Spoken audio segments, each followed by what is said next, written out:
talked about last time, but focus a little bit in on this Games for Good that we do at the Center for Hybrid Intelligence. And I'll just tell you a little bit about what we have done in the last year. And I'll start by mentioning a couple of projects that one of our assistant professors, Arthur, has been driving, just to show a little bit also about the breadth of what we're doing. This here is a conservationism game, which, so the research question is really, so the question is, what is the difference in attitudes and behaviors in these kinds of dilemma choices around crops versus creatures? So should we preserve crops or should we kill creatures when we have sort of pests that could be goose that are so the particular researchers are interested in geese in Scotland, for instance. So the question is, what is the attitude of people in these kinds of decision-making games? So that's the one. Another one is, which is sort of in the arts, is a small game that we're creating. All of these are games. Here it's a game about phonetics and the question of whether, when we hear small sounds, whether they are differently perceived, whether they are said by the same person or different people. So we have this small game, we have a vision, also like the narrative where you come, someone comes from outer space and then you're teaching these aliens to speak, and then there are these ba and things like that, sounds, and how is that different in various different sort of combinations. And so the rest of it, I will talk about this project in what we can discuss whether it's citizen science, it's public engagement, and discussion. And so what we're trying to do is combine AI and sustainability and public engagement in new forms of sort of having, so you can say, public democracy or futures. And so we call it Crea Visions, and we launched it a year and a half ago with the UN. That's a project called AI for Good, where we launched it first. And so the basic idea is that you can blend images and you can try to form a utopian or a dystopian vision of the future. And we did this and we studied a little bit, but we needed some more sort of context around it.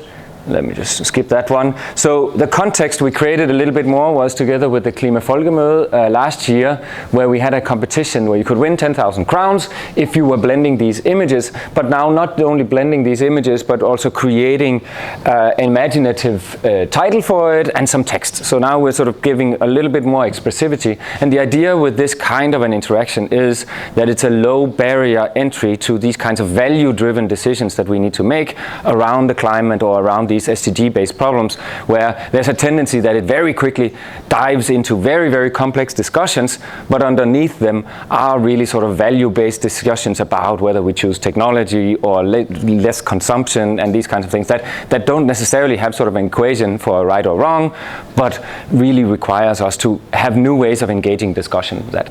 So we had high school students. I think I mentioned that last year, so I won't say something about that.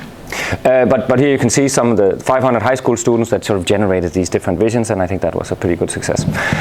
So the next step for that was that we wanted to sort of take a whole city and then really narrow it down and say, what should the future of Venice look like now? And so we created what is called Crea Venice.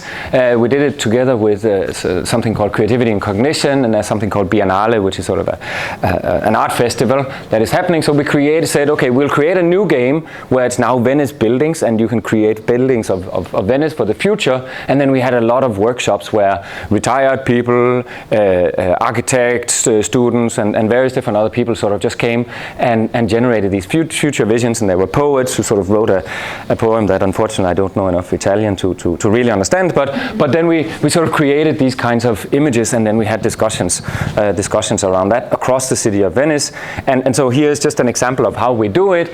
And so you have these images, and then now this is where the AI comes in. In the good old days, as I said before, we wouldn't actually be able to take those two images and blend them, because you would get a little bit of a blurry image of one and a blurry image of the other one. But now AI is really to the point where you can actually, it recognizes, it knows these kinds of features, which means when I blend these various different images, then I can get the treeness thing, and I can sort of blend up that middle picture or the picture number 2, and I can increase the weight of that, and then it's actually the features within it which are sort of merged. And so that means you can reflectively start to iterate on what kind of a narrative it is that you want for your future. You can say, okay, we started maybe with something which didn't have any water, and then you blend in some water, and you want it to be a little bit more dreamlike and maybe integrated and maybe a little bit more futuristic like this. So those are the kinds of sort of expression, elements of expression that we are trying to build. I'll skip that one, but I'll just say something which is sort of, I think is interesting is, so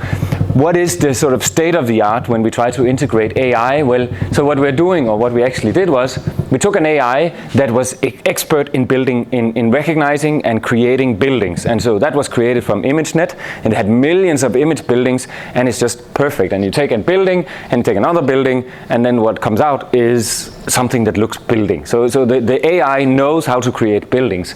And then we took lots of pictures, real pictures. We went around Venice, took lots of pictures, and then we combined those two, and now we create buildings that are Venice-like. And that all, I'm making it sound easy, but it's actually not that easy, because what's happening in the reality, so this is the sort of the technical side of it, is that when I take something, an AI that has been trained to recognize something, and then I put in new data, then it forgets all of the old stuff. So that's the curve that is going down here. The original building-like sort of abilities that anything I blend becomes a building will go down, and then the more of these Venetian buildings I put in, the more Venetian it will become. It may be Venetian, but not very building-like. And so what's difficult here is to find these sweet spots where it's building-like and Venetian. So what we did there, we thought that was a pretty good success, and so now we're doing it in Paris. We're training it now. We're taking pictures. We're doing it, and then hopefully I'm advocating for maybe at some point we should do a Crea Visions Aarhus and sort of have an engagement around it.